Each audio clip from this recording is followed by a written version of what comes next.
Okay, this will briefly be a video covering the spreadsheet that I built for tracking jobs at my work. I built this from scratch, obviously added to it and improved on it as I learned things, and also as I found deficiencies in it that made it difficult.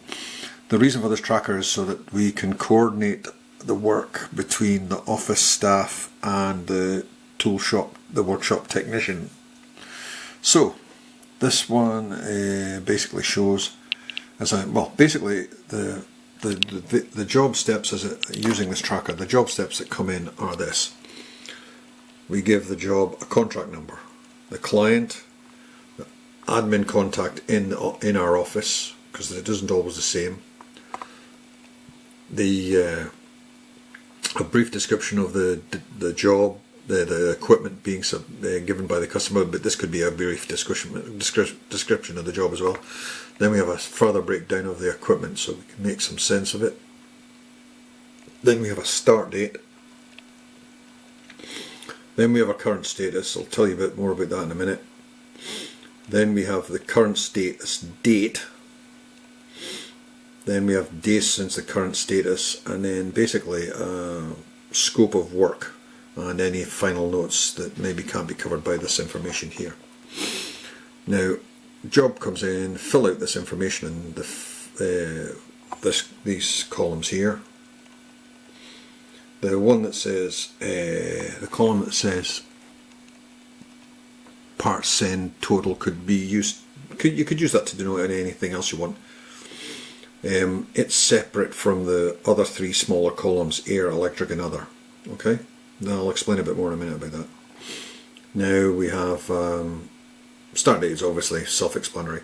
Then we have the status, the tool status. Now this shows the status of the work as it goes through the process. So for instance, this says quoted.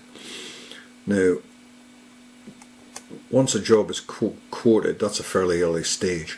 We then go through the various other stages. As we can accomplish a stage at the end of the day, that is what we will put in here. In other words, this thing isn't for tracking that somebody went through every stage of the work. It's just simply so we can capture when work could be progressed with, how far we got with it on that day. So I'll try and find one here that will show. Okay, we've got this one. So I've changed that, and as you see, the other thing that happens is the colour changes. That's basically an eye cue, a cue for your eye to basically pick up on that being, the work being different and what areas need to be paid attention to. Obviously, in my system, red is something important, yellow, orange is something on standby, green is something that's ready to go, grey is basically a stopping point, or a point where we can't get any further until something changes. So these colour codes, as I say, they change automatically. Now we put in here the date that current status changed, and the reason we do that is because we then have a dormant calculator, which is this thin column here. This counts the amount of days since that status was in. So say we get so far with a job and then it stops dead because we can't get the spares, for instance. This will keep a note of the days, and these days, once they go over a certain amount, will be highlighted. That certain amount is dictated by these two columns here. The status, the dormant status days, the first trap is 21 days. When that goes over 21 days, these numbers here will be highlighted in orange if they go over 21. If they go over 35 days, then these numbers will be highlighted in red. And remember, using filters, which are here on each of these columns right up to, this is the last column where the filters apply. So from the left right through to here, you can choose filters. Now the filters come in handy later on when I use macros to make it so we can quickly search for information through all these jobs. So the other neat thing is we can change the times here counts in days, but if we want to, we can change it to another time unit. We'll say months. So if you watch carefully, I'll change that to months. Now these numbers change to months or decimal parts of a month. I can change it to weeks. Now we count in weeks. So I'll put it back to days just for now. Days. That's it back in days. Right, so the scope of work column here is actually, as it basically says, is what scope of work we were going to carry out on this equipment. Was it only something? Was it something and another bit? Or was it the full suite of work? You know, basically just a brief scope of work, which again, because we've used a drop-down list and only use the drop-down list, then it makes it easier to search for things when we try to use the filter. Now, not a lot of folk like using filters for one reason or another, so I've made some automation in here that helps us find our way through the different filters. So right now this is set to what's called work view, which is the current work that is being carried out to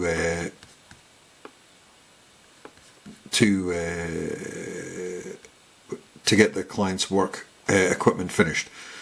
There may be jobs that are finished, so that would make the list too big if we displayed these all at once. So at the moment it's just showing what's called work view.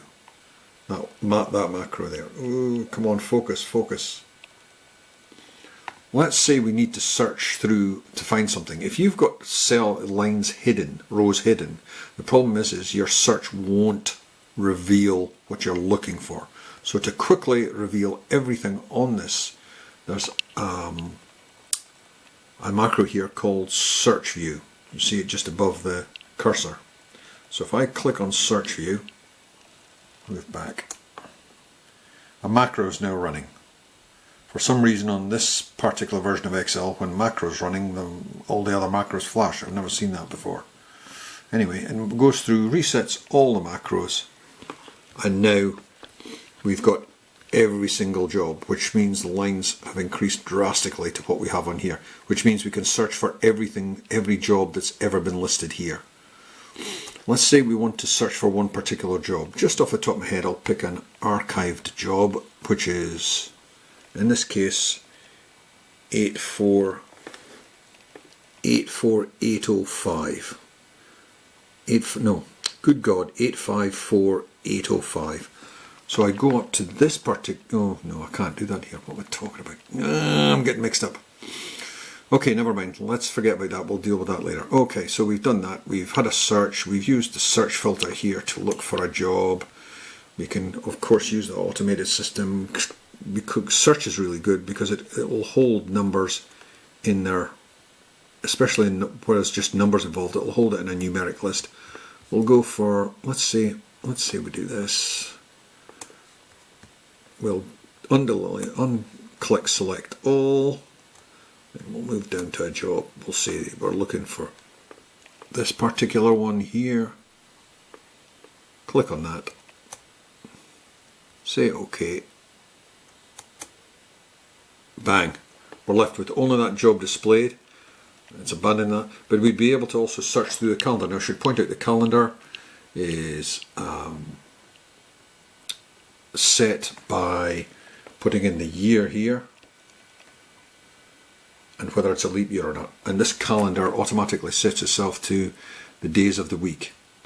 It will also set itself to the current work week by highlighting the days in orange instead of grey or green. Green is obviously work days. Grey in my case is days off, which is weekends. Right, okay, let's go back. Right, okay. Now at the top of the page we also have a very summarized version of everything that's in the column that's of note to us. So these are the different statuses and how many jobs are in those statuses. You can see that here. This also is the date the thing was updated. You need to have this up to date with the current date, of course, or the status, the dormant status, obviously won't make sense of. It needs to know today's date. I could have made that automatic as well, but then that would have led to a bit of confusion when looking up old records. As you can see, there's a warning here saying the tracker is over 4 days old, will need updating. So basically that's just a hint to change that date, to change that date there, and also change any details that might be in here that haven't been updated. Right, so I'm going to go back to work view now. So I go to the other macro. Remember, we clicked on search view. To go back to the view we had before, we click on work view. And it takes its time because it's resetting all the filters to their default before it actually goes back to just the work view. Work view is dictated, as I say, by these statuses here, all being for current jobs, which means if you need to change that at all, you need to know something about editing macros. The other macro that's handy is this one, these ones here. So this one, as I said, this will highlight jobs that are dormant. So let's look at dormant trap. We'll do that. So these are the jobs that are over, what's it say? Over 21 days old, something like that. Or over, right, so however, if we want to go to jobs that are just 35 days old, dormant trap, which is dormant trap 2, and there we go. And then to go back to search to work view again, we just click on this one up here. As I remember, this takes its time because it's resetting all the filters to default before it actually goes to search view. But you can see now what this calendar gets used for. What you do is as you change the status for the end of the day, now you don't have to do every day, just when the thing changes on that day, whatever that status is, then you copy it across to here. You also have, as you see, a pop-out window which actually gives you some information about the job. So that's extra added information which makes navigating the calendar so much easier than having to go from there to there to there to there all the time. So if I go to this job, for instance, you can see the pop-up. Is it going to be exactly the same because I copied it from there, or vice versa, whichever. Right. So this spreadsheet does quite a few other things automatically. So although I could sit and show you them, I don't know if there'd be a point really. Obviously up here, day notes, these are day notes for each day, like somebody's taken a day off, somebody was off sick, just to basically show why work wasn't maybe being progressed on some of the equipment or whatever. As you can see, this is say the column for November the 24th, which shows on that job the equipment arrived, on that job started the inspection. That job, at the end of that day, I'd quoted it. It started the inspection the day before. You can see that. This one further down says return to client. Return to client is normally when a job finishes.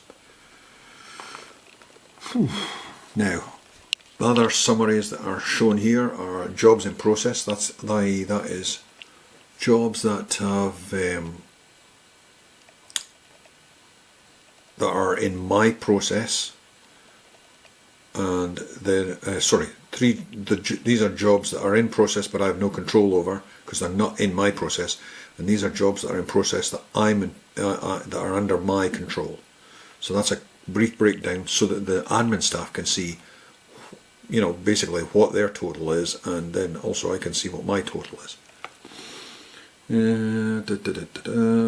As I say, a job summary here shows a total of 16 jobs with 101 tools in those 16 jobs. What else is there? Okay, now briefly, there's another, oh God almighty, what's going on here? There's another page, which I'll open up, that's instructions. And this is a comprehensive set of instructions, pretty comprehensive set of instructions, which you can go through to understand how to work the tracker page. Okay. In the instructions are copies of the macros that were on the tracker page. So you can see them all listed here. One of the tracker's macros that's here that isn't in the front page, and you'll understand why in a second, is the macro for setting the calendar.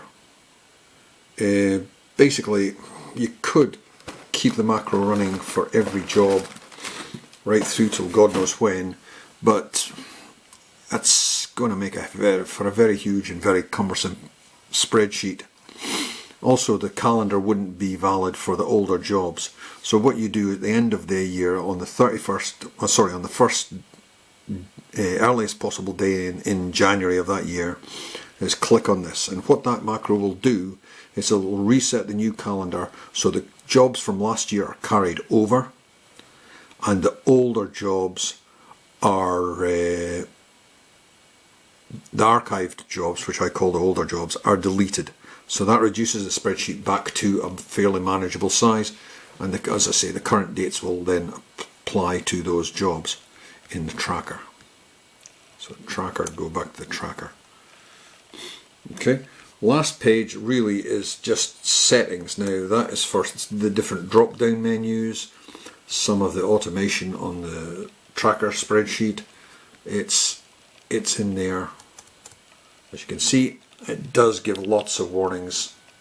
I mean, really, I should hide this page from anyone messing with it, but as I'm the only one who actually put inputs to the spreadsheet, I don't think it's going to be possible. It's not really important at this time.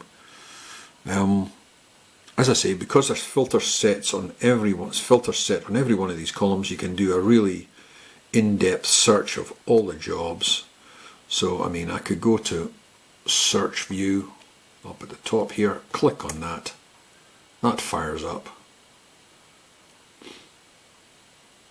Just give it a minute or two. As I say, it's resetting them all before it actually goes into the search view. It then shows all the archived jobs. Here's an archived job here, you can see it there. That archived job can be searched through along with all the others. I'll try and scroll down just to show you how many jobs there are in here. This tracker covers the year of 2019. As you can see, quite long, quite long-winded. All the archived jobs in there. Here's some abandoned jobs. Again, that's a different setup there. There we go. Really, this sort of spreadsheet could be used in other jobs, but it would need some fair amount of adaptation. A lot of this area here is calculated by the spreadsheet knowing what the different statuses are.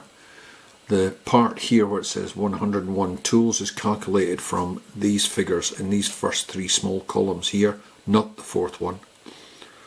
So obviously you need to do a bit of adaptation here, because obviously you don't want to count archived jobs, you don't want to count jobs where the tools are being returned to the client, so you don't need to have these included. You need to be able to edit the macro for that as well. But this thing really works well. It's really done a hell of a good job. It's been great for admin staff to basically understand what's going on. I don't have to go through giving them 5-minute briefings every morning and afternoon. They can just look this thing up and basically play away with it to their heart's content to find out what it is they're looking for. And it'll take them a matter of minutes, seconds even. I send this spreadsheet, a copy of this spreadsheet to them every week. Sometimes twice a week if I'm really busy. Well, that's basically all I've got time for. This video is about to run out. Hopefully I've covered everything. It's not here to educate you on how the spreadsheet works. It's here to basically remind me how the spreadsheet works if I ever have to resurrect it again in the future. Okay, bye.